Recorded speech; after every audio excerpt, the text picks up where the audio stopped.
Nous allons passer maintenant au dossier numéro 4, qui concerne Madame D, 75 ans, qui était hospitalisée en urgence au cours d'une chute dans la rue alors qu'elle tentait de rattraper son chien. Donc là, déjà, je pense que c'est intéressant de souligner ça, parce que déjà, il y a une notion d'effort. Bonne santé, elle fait ses courses, elle a des antécédents qui ne sont pas majeurs, elle a eu des conséquences orthopédiques à cette perte de connaissance et qui sont déjà prises en charge, mais là encore, ça peut, une syncope, une perte de connaissance, un malaise, peut faire l'objet d'un dossier d'une ouverture vers quelques questions type orthopédie par la suite. Donc, on vous explique un peu la sémiologie de cette perte de connaissance. Je l'entourais ce mot-là, brutal. L'effort, donc on l'a déjà dit. La durée de 1 minute, donc une durée plutôt courte. Et que, ça c'est important, parfaitement orienté par la suite. Surprise de se retrouver par terre. Examen sans trop de particularité, sauf un souffle systolique, abolition de V2 qui irradie vers le cou et les vaisseaux. Enfin, vers les vaisseaux du cou. Reste l'examen normal, biologie normale. L'électrocardiogramme est le suivant. Alors, je pense qu'on va tout de suite l'interpréter. Donc déjà, le rythme.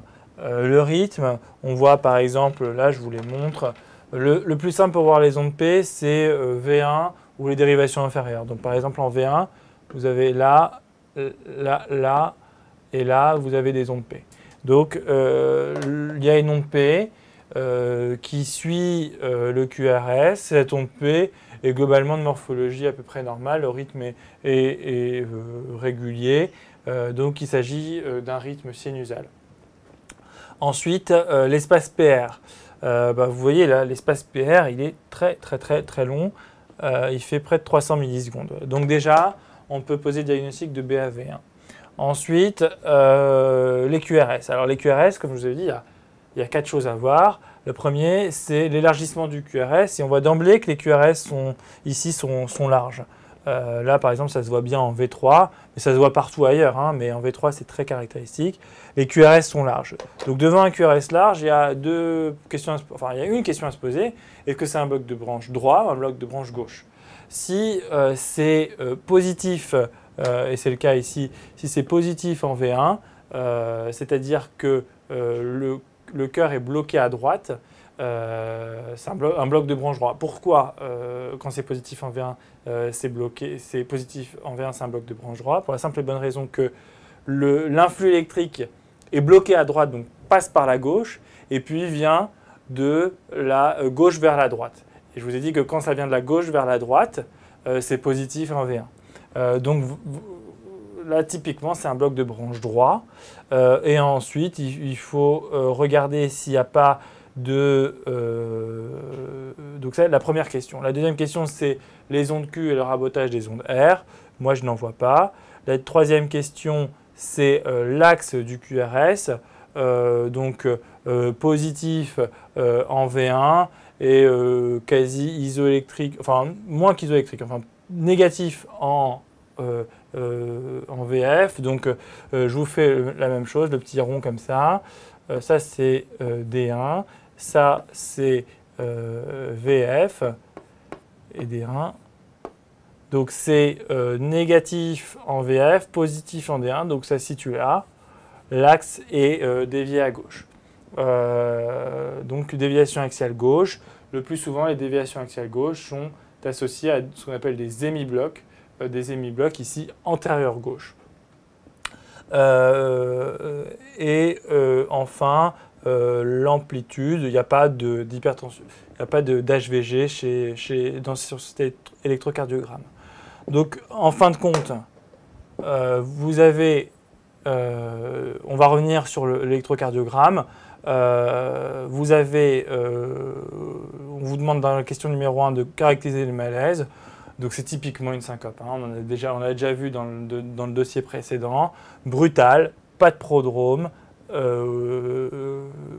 une syncope qui se fait à l'effort avec une perte complète du tonus. C'est des patients qui sont complètement atoniques lors de la crise et plus de conscience non plus. Et là encore, récupération ad intégram, c'est la syncope qu'on peut aussi agrémenter du nom de celui qui l'a décrit, la syncope d'Adam-Stokes. Interpréter l'ECG, donc je vous l'ai fait, rythme sinusal, BAV1, bloc de branche droit complet, hémibloc antérieur gauche. Donc on a BAV1 plus bloc de branche droit plus hémibloc antérieur gauche. Ça fait qu'il y a 3 endroits où il y a des troubles de conduction. C'est ce qu'on appelle un bloc trifasciculaire. Lors de la surveillance, vous enregistrez ce deuxième électrocardiogramme, interprétez-le. Alors là, qu'est-ce qu'on voit ? On voit deux choses. On voit une activité auriculaire, par exemple sur cette dérivation-là en AVF, qui existe, qui est là, là, là, là. Peut-être qu'il y en a une qui est cachée un peu dans le T, mais en tout cas, il y en a une là, là, là. Vous avez vu, il y en a une là. Donc cette activité auriculaire, elle est régulière. Donc il s'agit là bien d'un rythme sinusal. Ce rythme sinusal n'est pas forcément conduit au ventricule, mais le rythme dans les oreillettes est un rythme sinusal. Et par ailleurs, on voit un rythme ventriculaire très très lent, à quoi, même pas 15-20 par minute, très très lent, qui est complètement dissocié des ventricules, des oreillettes. Les ventricules sont complètement dissociés des oreillettes. Donc c'est ce qu'on appelle un bloc auriculo-ventriculaire complet. Chaque cavité, oreillette et ventricule, bat pour son propre compte. Les oreillettes battent à un rythme sinusal et les ventricules battent à un rythme d'échappement ventriculaire très très lent ici. Bloc auriculo-ventriculaire complet. Ou BAV3. Donc quelles sont les deux hypothèses étiologiques concernant ce malaise ? Donc, je vous rappelle que c'est une patiente, cette symptomatologie s'attachait à une patiente bien particulière qui avait un souffle très suspect de rétrécissement aortique. Donc, il y a un rétrécissement aortique avec des syncopes d'effort, c'est très probablement un rétrécissement aortique serré. Donc, il fallait dans un premier temps l'évoquer. Ou alors, cette patiente avait un rétrécissement aortique qui n'était pas forcément serré. Et c'est plus tard dans le dossier qu'on va le découvrir. Et il s'agit d'une maladie purement de conduction. Et la patiente avait déjà un bloc trifasciculaire, BAV1, bloc de branche droit, hémibloc antérieur gauche. Cette patiente ne vivait, enfin le rythme de cette patiente ne vivait que sur la persistance de la branche postérieure gauche. Et il suffit d'un trouble de conduction transitoire paroxystique sur cette voie de conduction pour que le BAV soit complet. Et donc là, c'est une maladie purement de conduction des oreillettes vers les ventricules. Donc les deux réponses que j'attendais, c'était soit quelque chose de purement mécanique, le syncope d'effort lié au RAC, au fait que la valve est serrée et que le sang ne passe pas, soit un BAV paroxystique. Comment affirmer le diagnostic auscultatoire ? On vous demandait quel était l'examen complémentaire et qu'en attendre devant un souffle de rétrécissement aortique. Donc il fallait faire évidemment une échographie transthoracique. Alors, qu'est-ce qui caractérise un RAC serré ? Ce sont ces trois choses-là. Quand vous avez un RAC serré, vous avez un obstacle à l'éjection du sang par le ventricule gauche dans l'aorte. Donc, votre gradient, la différence de pression en amont et en aval et dans l'obstacle, enfin en aval de l'obstacle, la pression est très différente. Il y a ce qu'on appelle un gradient de pression. Et quand ce gradient de pression est élevé, il y a une très grosse différence, on dit supérieur à 40 mm de mercure, on peut qualifier le RAC de RAC serré. On peut aussi, l'échographie peut mesurer, mais surtout calculer par des équations de débit la surface dans la valve aortique. Et quand la surface calculée brute, c'est-à-dire non indexé à la surface corporelle est inférieur à 1 cm² ou indexé inférieur à 0,6 cm², on dit que le rack est serré. Et enfin, quand la vitesse maximale transvalvulaire, c'est-à-dire que, étant donné qu'il y a un obstacle, le flux s'écoule avec une vitesse beaucoup plus importante. Quand la vitesse maximale transvalvulaire est supérieure à 4 mètres par seconde, ce qui est un reflet indirect du gradient moyen, c'est à peu près la même chose. Mais quand la Vmax est supérieure à 4 mètres par seconde, on dit, là encore, qu'il s'agit d'un rack serré. Donc ce dernier diagnostic n'est finalement pas confirmé. Donc il ne s'agit pas d'un rack. Il s'agit d'un rack, mais qui n'est pas serré. Quel autre examen complémentaire envisagez-vous pour confirmer le diagnostic sur le deuxième ECG? Donc, on disait qu'il y avait un BAV et est-ce qu'il faut faire un autre diagnostic, un autre examen complémentaire pour confirmer ce diagnostic de BAV? La réponse était bien évidemment aucun. Seul l'ECG, la documentation ECG, est un examen complémentaire en soi et fait à elle seule le diagnostic de BAV. Et c'est sur cet électrocardiogramme-là qu'on pourra poser l'indication d'un stimulateur cardiaque permanent, d'un pacemaker. Donc le traitement, c'est l'implantation d'un stimulateur cardiaque définitif double chambre. Donc l'idée est très simple. On fait une incision entre le deltoïde et le pectoral. On trouve une veine, la veine sous-clavière. Par la veine sous-clavière, on cathétérise cette veine. On arrive, donc veine sous-clavière, tronc artériel brachocéphalique, puis oreillette droite, puis ventricule droit. On peut fixer une sonde au ventricule droit. Pareil, fixer une sonde à l'oreillette droite et relier ces sondes à un boîtier qu'on appelle un boîtier de pacemaker. Et ce boîtier est capable de détecter les influx électriques du cœur, donc ventriculaire et auriculaire. Tant que le cœur bat correctement à 60 par minute, le stimulateur reste sentinelle, ne fonctionne pas.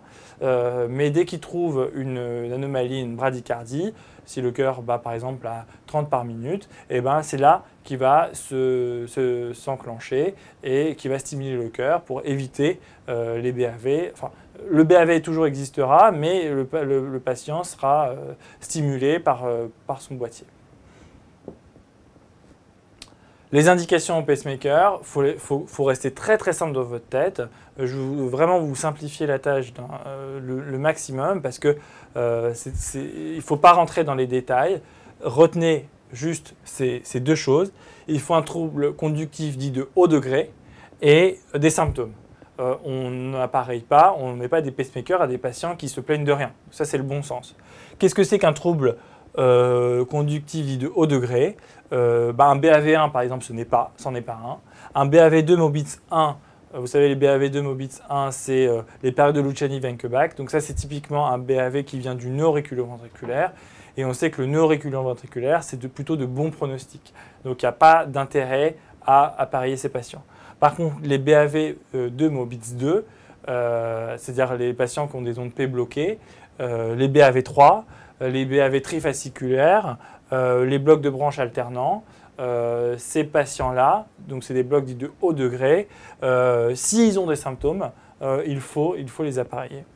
Donc ce qui veut dire que, je vous rappelle que notre premier électrocardiogramme, c'était un bloc trifasciculaire. Donc si vous avez fait un dossier avec une patiente qui se plaignait de syncope, qui avait des syncopes, pour lequel le RAC n'avait été infirmé et qui vous présentait l'électrocardiogramme de bloc trifasciculaire sans qu'elle ait fait un épisode de BAV3, c'était en soi une indication à l'implantation d'un pacemaker. Quels sont les 4 éléments à surveiller à la suite de l'implantation d'un pacemaker? Donc je vous ai expliqué le geste, la surveillance en découle. Donc c'est un peu de la chirurgie, donc il faut vérifier le pouls, la température, la tension. Il faut vérifier l'électrocardiogramme pour voir si la patiente est par hasard est lente, est-ce que le pacemaker marche bien. Il faut faire une radiographie thoracique de face pour les complications dont on va parler tout à l'heure, et surtout pour voir si les sondes sont bien en place, les sondes n'ont pas bougé dans le cœur.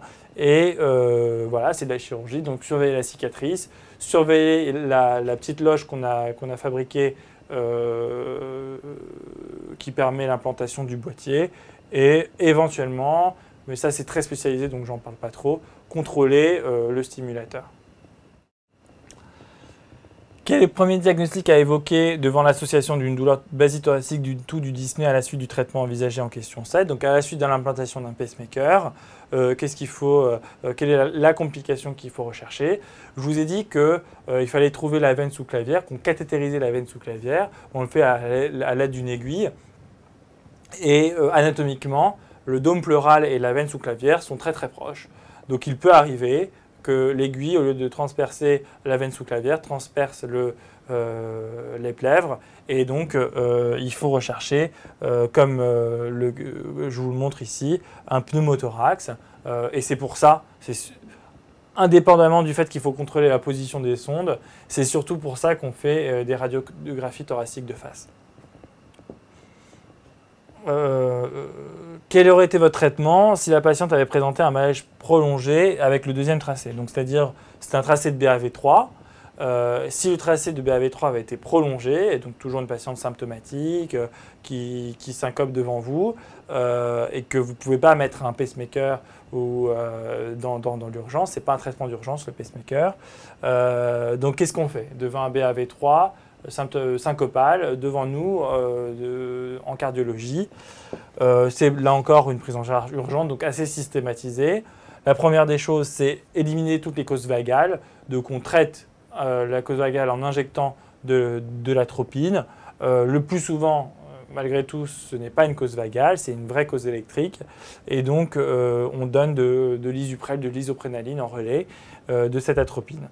Et enfin, si l'isoprénaline marche pas ou marche transitoirement, le plus simple pour passer une bonne garde, c'est de mettre une sonde d'entraînement intracardiaque. C'est-à-dire qu'on fait exactement la même chose que ce que je vous ai expliqué. Le plus souvent, on passe par la veine jugulaire externe et on met une sonde, cette fois-ci une sonde qui n'est pas définitive, dans le ventricule droit, qu'on connecte à un pacemaker, cette fois-ci qui est un pacemaker externe.